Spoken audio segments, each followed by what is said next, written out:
Okay, so I think we'll just do a little review. It really was a rather exciting week at Synod. I think it was a real turning point, actually, in the history of our denomination. And I think many prayers were answered. It was probably, from most of us who were delegates, a very long week, very emotional, very exhausting.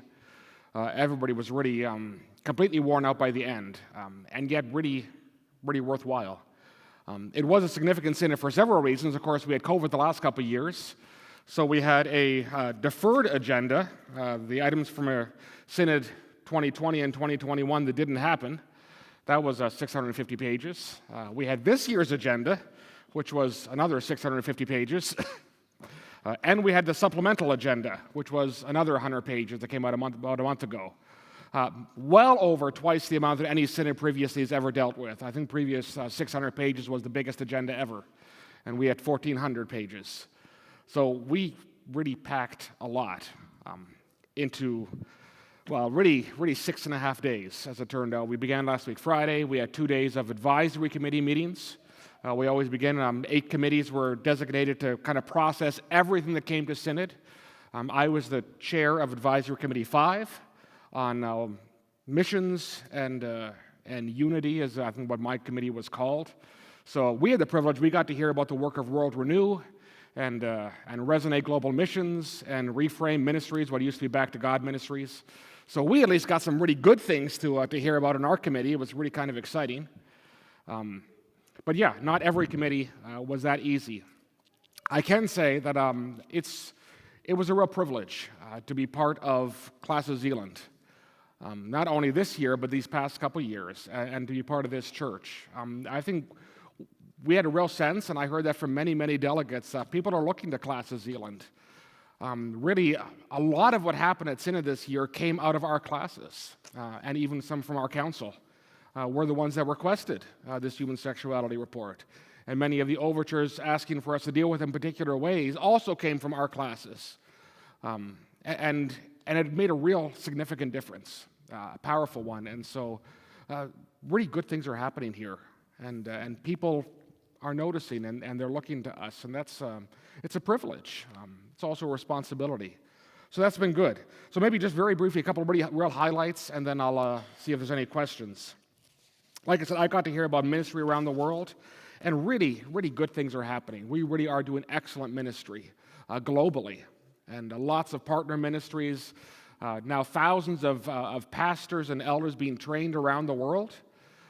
We've realized more and more that rather than just send a missionary and have them learn the language, if we train local pastors, we can multiply that ministry over and over again. And the big need is training, and there's a lot of that happening. There was also a couple of things that happened. Somebody asked us to establish a task force on unity, which was kind of a strange thing. I'm not sure that a committee can really cause unity, and in the end, we did not do that. I think wisely that my committee dealt with that, realizing that unity is a side effect of other things, of our convictions. Our unity is in Christ. Our unity is not a structural thing, first and foremost. And I think we heard and we kind of sensed a lot of that. There was also a long debate about a code of conduct. You'll probably hear more of that in the future. The Council of Delegates, which is the new version of what used to be the Board of Trustees. They had approved a code of conduct for themselves. They were recommending it to the whole church. My committee dealt with that too. That led to quite a bit of conflict, and in the end, a majority and minority report. Some wanted to do one thing and a smaller group another. But that was pushed back to go back to the classes for information. I do have a copy of that code of conduct if anybody would like to read it. It's here. It's not very long. It's also available on the website, and I think they're certainly at this point recommending that churches look at it. Our church already has a code of conduct, and that's in our church manual, and I think it's been sent to the whole congregation before. And so this is just a version of that that's being sent for use by all the churches. But that's a notable thing that we'll be looking at more in the coming year. But of course, the big thing that we talked about was that human sexuality report, which was very comprehensive. It talked about everything from divorce and remarriage, pornography, sexual violence, certainly issues of also premarital, extramarital sex, polyamory. There's all kinds of things going on culturally, and the issue of homosexuality. Really, it was homosexuality that drove the debate on the floor of Synod by far. Those were closed sessions. We closed the gallery. There were protesters outside in the parking lot, probably about 150 or so of them. The first day they were fairly excited and colorful, and I have to say very peaceful and kind. It was not a problem at all. It was an odd thing that indeed, the doors were all locked, security at every door.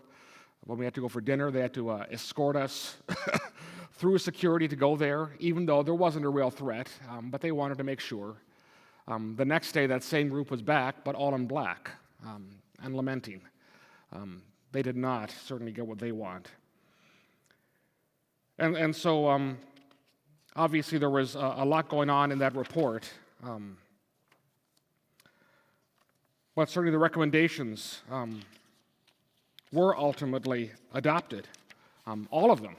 And everything that we had asked for happened at Synod, which is quite remarkable, including that we accept that entire report, that we take particularly solemn note of the pervasive sin of pornography and its harm, and that was particularly lifted up in a separate recommendation. That's a significant issue in the churches across the board. That they recommend this pastoral care section of that report as offering sound guidance to churches and strongly encourage continuing conversations around those sometimes complex issues in the life of the church. And so all of those things were accepted and adopted by Synod after very, very lengthy and heated debate. And in the end, it was fairly definitive and a very kind of shocking move. It wasn't close. Very consistently, about 75% of churches voted in favor of all these things, and about 25% voted against it, and a number of people abstained every time.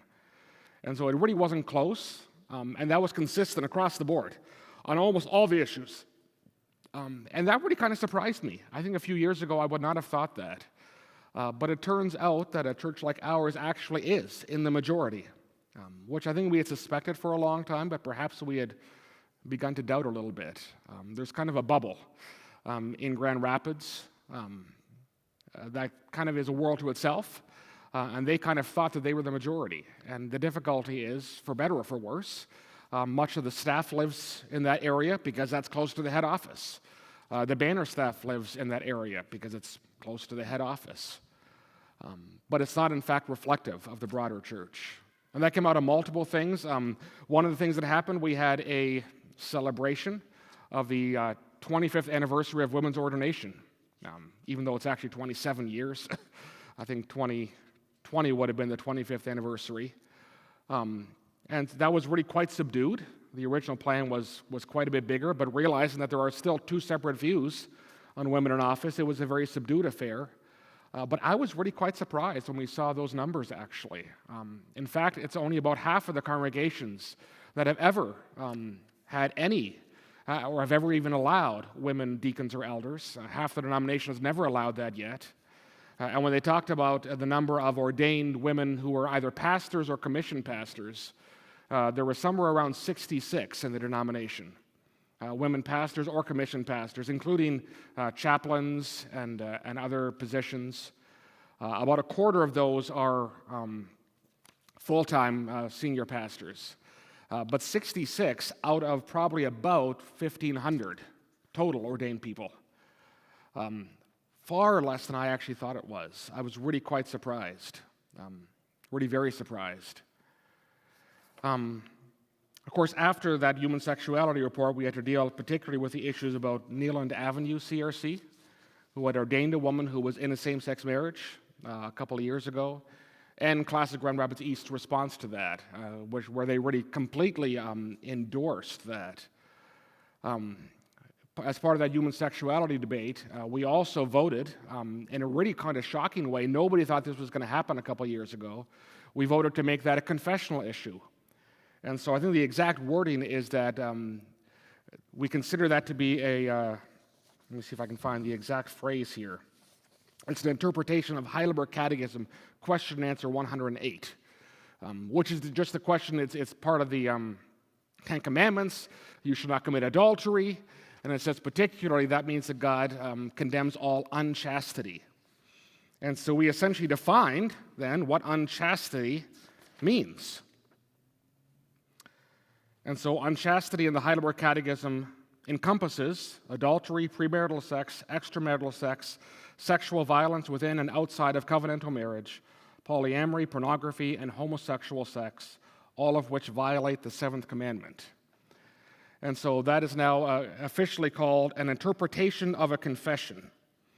And therefore this interpretation has confessional status. That sounds like very technical language, but what it means is that every office bearer in the denomination, every elder, every deacon, every pastor, when they sign the covenant for office bearers, which everybody's required to do, which says that I believe the confessions of the church faithfully reflect the biblical instruction, and I will teach and live according to them, and you may not teach against them. And so this really now binds every office bearer in the denomination to that interpretation, which is really significant. And we don't know what all the ramifications are going to be already. Quite a few, for example, Calvin Seminary and Calvin University professors are also bound by that. About a third of the university professors at Calvin had objected to this report ahead of time in writing. And quite a few were outside waiting for the results, and quite a few have said, pretty much, we're out of here. They have been polishing their resumes, and they see the writing on the wall. They are outside the bounds now, and they know it. And now that's going to mean a couple of years of struggle, but it will mean that the most radical elements of Calvin University will also leave. And I think long-term that's probably a healthy thing. The biggest thing then was, what do we do with Nealon Avenue? And again, a couple of years ago, All One Body, the advocacy group that was trying to work for a full inclusion in the denomination, had basically planned years ago, we should just bring this to Synod, because they will never enact discipline on somebody. Never happen. Except that we did. Again, in a quite startling move. And so we approved that Synod instruct Nealon Avenue CRC to immediately rescind its decision to ordain a deacon in a same-sex marriage, thus nullifying this deacon's current term. And that Synod instruct Nealon Avenue CRC to uphold our shared denominational covenants and procedures as laid out in the church order and the covenant for office bearers. And that Synod then instruct the General Secretary to appoint a committee in loco, that is a local committee, to meet with Nealon Avenue CRC's council and to oversee its compliance to Synod's rulings, to meet with classes of Grand Rapids East and admonish that whole classes regarding their responsibility to uphold our shared denominational covenants and procedures, to report to the meeting of classes of Grand Rapids East and make recommendations, to invite other classes to assist that committee in dealing with these issues, and then to report back to Synod 2023 about what happened to that. And so Synod has indeed admonished that church and that classis. They've appointed a committee to go and enforce that, and to try and work towards reconciliation, which is always the goal of discipline. So that was really quite remarkable, actually. The chair of the council of Nealon Avenue was one of the delegates, which was in some ways a little bit awkward. He's been the chair for the last 3 years throughout this whole process. He was their elder delegate. And he spoke on behalf of their church, as he should. And he responded afterwards, and that was certainly tense. There were indeed some very, very tense moments. It was a hard week. One of the delegates was actually ultimately barred from speaking anymore. He had made some repeated inflammatory statements and would not retract them, and so he was banned from the floor. I've never seen that happen before. When that elder delegate was responding to Synod's words, one of the delegates got up and said, he's defying Synod, we should make him stop. That was quite remarkable in the middle of that speech. After he was done his speech, another delegate stood up and said that they wanted to enact immediate discipline and remove that elder from office. That was extraordinarily dramatic.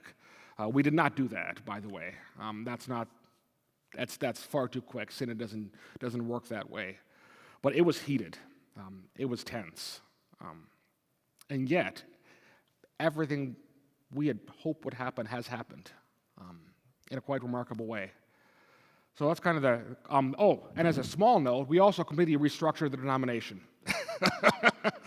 There was a very lengthy SALT report, the Structure and Leadership Task Force, and I think that would have had a lot more debate if we had time. We didn't have the time, but it was a really good report, and it was worked on over and over again, and by the time it came to us, it was sound, and so we have a new General Secretary's office, and a new General Secretary who we interviewed, Zachary King. I think we overlapped briefly at seminary together, and he was on the mission field for some time. He's been, for the last number of years, the leader of Resonate Global Missions, and he is now our new General Secretary. And I'm confident he's going to do a very good job. I think that's a really encouraging thing. And then we have also then a ministry director to oversee the agencies, one in the U.S. and one in Canada, in kind of parallel positions to oversee kind of the work of our agencies. And I think this new structure is going to be helpful. There's a really big turnover right now of denominational staff, especially at the highest levels. Almost everybody's retiring that's been in charge for decades. And there's a whole new group coming in, and that might not be such a terrible thing either. They did good work, but refreshing things. We also talked about racism a little bit and white supremacy, and we condemned that soundly. So there's some recommendations about that too, but that was not controversial at all. Obviously, we were against racism, so even though it was very important, it didn't garner nearly as much debate because we were in agreement. I think that's the high. Oh, we also interviewed and approved 2 new professors for Calvin Seminary. Those are always joyous things. And in a really neat way, 2 professors who are both kind of coming to us from around the world, one from Brazil, one from Indonesia. And we've seen this more and more. One of the wonderful things about Synod this year is to see the increasing diversity of our denomination. 25 congregations from Venezuela joined the CRC at Synod this year. We're kind of expanding. There's a really big group of Hispanic churches. We have now the Consejo Latino. They kind of banded together and have their own head and director, and they're really working on Hispanic outreach. Of course, Plaza Zealand is working with 4 Hispanic church plants in our area. And our church makes up most of the oversight committee for certainly the church plant over in Emmanuel CRC in Hudsonville that we're overseeing with Pablo Lee. So there's a lot of that going on. The Council of Korean Churches is very active. We have 2 full classes that are Korean. We have quite a large Navajo, in fact, whole classes of Navajo. Also, they're very involved in the denomination. So we're becoming more and more diverse. And we're seeing now people like Pablo Lee, our Hispanic church planter, who was converted in a Reformed church in Korea, where our missionaries had gone generations ago. He then went to Argentina and learned Spanish, worked at a seminary in Mexico, and he's now planting a Hispanic church here in our neighborhood. Indonesia, the Dutch West Indies Company brought missionaries to Indonesia 400 years ago, right around the time of the Canons of Dort, and brought the Reformed faith there. And they're now sending us professors to help train us in the Reformed faith. Brazil, too. We send missionaries down there. A strong Reformed faith has developed. They have their own Christian Reformed church down there, and now they're sending us professors to teach at our seminary. It's a wonderful thing to see this cross-pollination, that our work is bearing tremendous fruit globally and coming back to bless us. So that's kind of one of the exciting highlights. And notably, I might say that all of those kind of minority presences are fully on board with all the decisions we made. That represents the diverse view of the denomination. Ironically, the progressive movement is really by and large urban and very white, oddly enough. So anyway, I've talked a lot, I know, more than I expected to, but so much happened in a week. It was, 13, 14-hour days every single day, intense debates, but very good. Questions? That was a lot of information. Pardon? Mark Elfers was approved as a candidate, and he was there the whole week. So we got to have lunch and dinner with him numerous times. He had some elders from Zutphen CRC actually present when he was declared a candidate. I went up there with them and laid hands on him as we prayed. And a few minutes later, he received a letter of call from them. So they were quite eager, right on top of things. And I talked to him about that afterwards. And on the phone yesterday for nearly 2 hours, he had questions about what a letter of call includes. And I can't speak for him, but he sounds excited about that prospect. So, yeah, Mark is doing very well. Now a candidate for ministry, a call letter in his hand, and I suspect will very soon be a neighbor and a colleague in ministry. And he's going to do a wonderful job. And he's already matured in a year or two. So that was really exciting.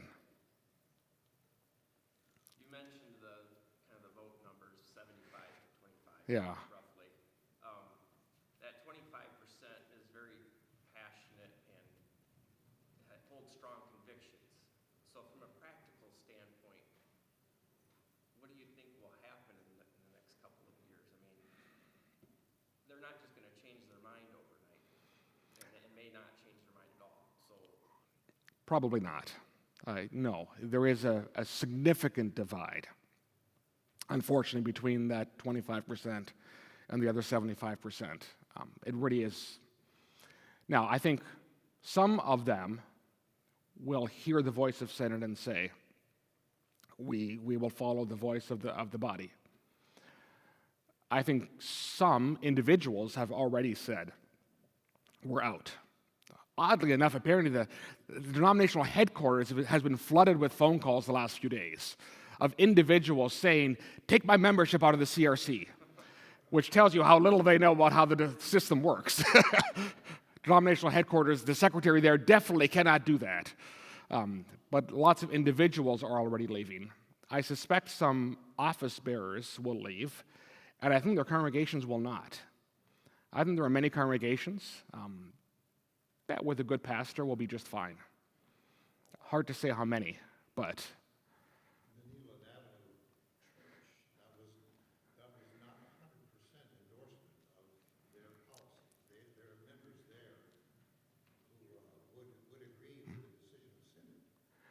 Nealon Avenue itself is about 40% in line with what we've been teaching, about 40% affirming and 20% kind of in the middle.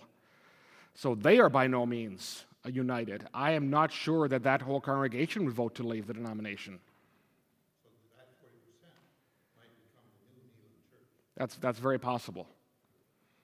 And I might add those, again, that 25% is fairly localized.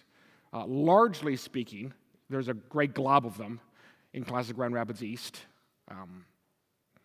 And I unfortunately, a great number from urban Canadian cities. That doesn't make me pleased at all. But that was a great deal of those who spoke up, unfortunately. So some of them may push for a split in Canada from the U.S., but I don't think that's going to happen either.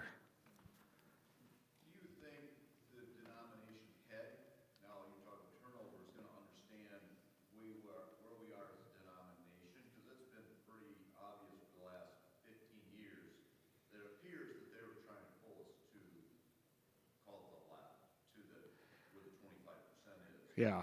Do you think the message came to them loud and clear to stick more conservative? Absolutely. It was loud and clear. And this is one of the notable things. I think there is now a generational change going on. There's never a full-fledged, but by and large, a lot of the conservative voices are younger voices and younger pastors.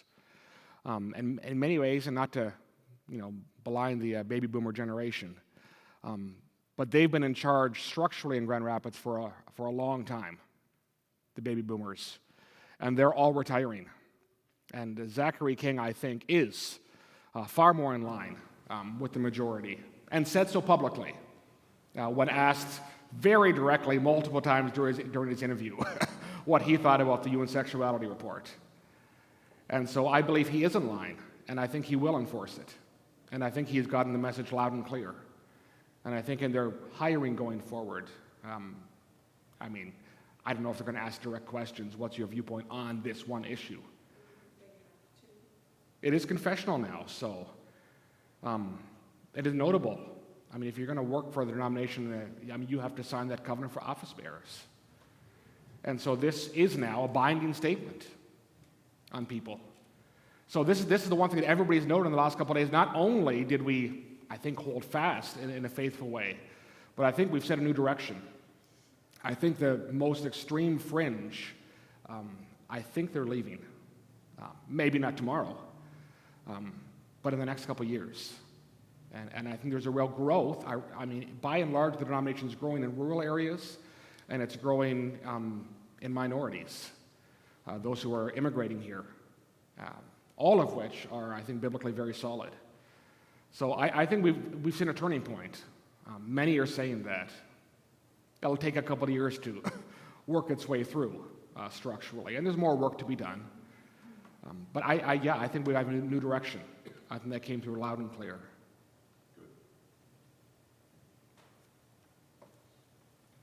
Any other questions? Obviously, you can come and talk to me anytime. But we've been very engaged with this process, so I want to make sure that you are all up to date on what went on.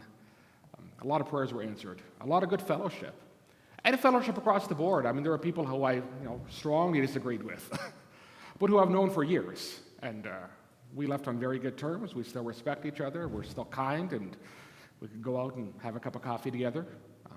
We may not be in the same denomination in a couple of years, but I don't think we left by and large with hard feelings. A few people did, but mostly I think we were able to be very respectful throughout the whole thing, even when it was heated. So obviously the full council really supported and saw all the work Pastor Terpstra put into this. This wasn't just this last week. This went on for months. So along with that, he was our pastor at our church through some difficult times. So thank you for all you did and continue to do. So we look forward to the conference in August. Yes, so there is a conference coming up August 2 and 3 of, I think we're calling it confessional churches. That's kind of a vague term, but which, as it turns out, is in fact the majority. And so we're going to try to shore up what happened in Synod and how can we work together going forward. Some of that's going to be structural issues. Church order needs some changes. Some of that's going to be with issues of candidacy, how we approve new ministers for the denomination. Unfortunately, I was the first one to stand up at Synod and speak. That was not my goal by any stretch.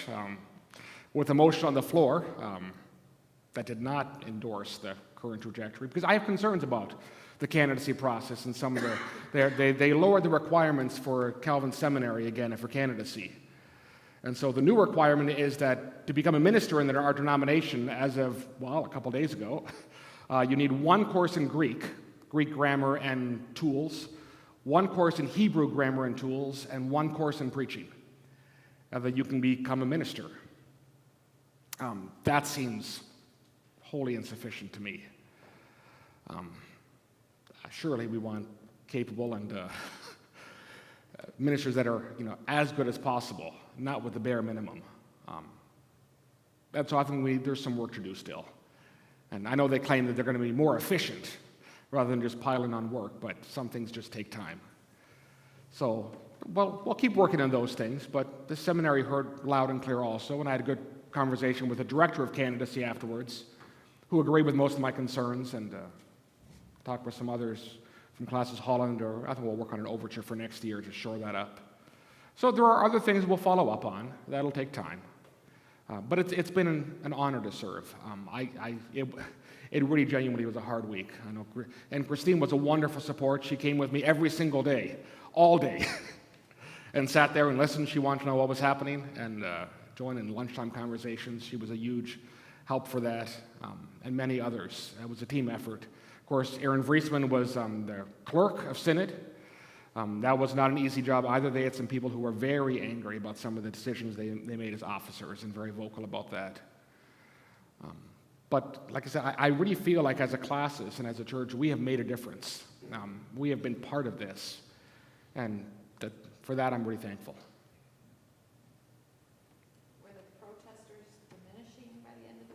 Oh, very, very much so. Yeah, they really kind of dwindled out to almost nothing. They had the one big afternoon and evening when we were talking about that on Tuesday. And then the next day there was maybe a third of them there. Nothing after that. They kind of dwindled to nothing by Thursday. It was over. The decisions had been made after long debate. Lots of parliamentary procedures. Just even procedurally, it was complicated. But I have to say, our officers of Synod, Jose Reyes was the chair of Synod. This was his 15th time to Synod. He's been there many a time. And the first Hispanic chair of Synod, which was notable too. He did a wonderful job. And Derek Buchema, who's the pastor at Orland Park CRC in Chicago. I've been to his church. We were kind of preparing for this already about 5-6 years ago, and we had some meetings over there. Their church is going to host the conference in August. He did a fantastic job. Jose Reyes was on the committee, the Human Sexuality Report, so he couldn't chair that portion of it. And Derek was just so calm, even, just applied the rules very fairly to everybody. Nobody could really say a word against that, and that was really helpful to keep us moving, because we got bogged down. It was probably about 12 hours of debating on the Human Sexuality Report over 2 days. It just kind of ground on and on and on. It was, yeah. So they did a great job. Any other questions? Yeah, certainly if you think of something, let me know. But yeah, we did good work. We're going to relax a little bit. We have Vacation Bible School this week, but I really am looking forward to vacation. The week after that, our family's going to head out to Virginia for about 7 days with Christine's sister and her family. I'm really excited about that.